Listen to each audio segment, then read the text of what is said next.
What's up, guys? Fuck, I think that's the first words that came out of my mouth all day today. Anyways, what's up? How you doing? it's now it's now 3 o'clock in the day, and what's up, guys? This is the first thing I said. Wild, right? Actually, I take that back. I cursed at the screen earlier today. Anyways, um, I wanted to share what I've been thinking about and kind of like how I frame my trades. Uh, I go into it trying to discover what game is being played, and I don't necessarily know for starting to go into it, but everywhere that I'm getting filled, like especially on Thinkorswim, where it's they're routing the order through a free market maker, and so there's different things that they could be trying to accomplish here, whether it's pushing the price higher, pushing the price lower, faking you out, faking somebody else out.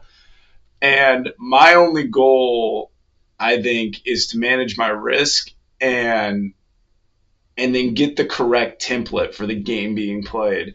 And if I have the correct template of the game being played, like, is this going to be a a short squeeze game? Is this going to be a bull trap game, a bear trap game, a chop and fake everybody out game?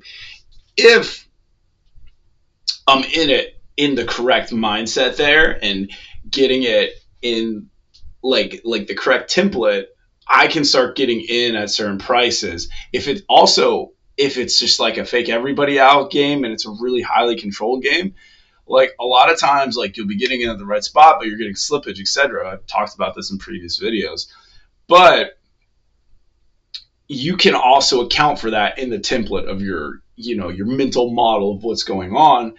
And I think this is why, as I've started to back off from like precisely following charts, I've been doing slightly better. I do okay. Like I'm about neutral on the year with like my average whatever.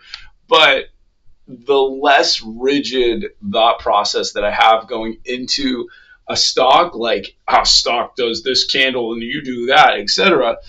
The better I seem to be doing. And I think a lot of that is because it is a lot more of a complex game, especially when you're taking into account you're getting filled at a price that you're not quite sure you're going to get filled at if you're using market orders on Thinkorswim.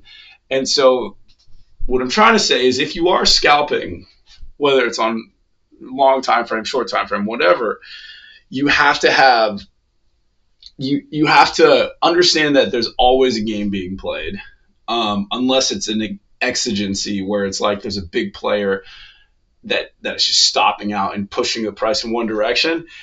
It is always a facade of what's happening.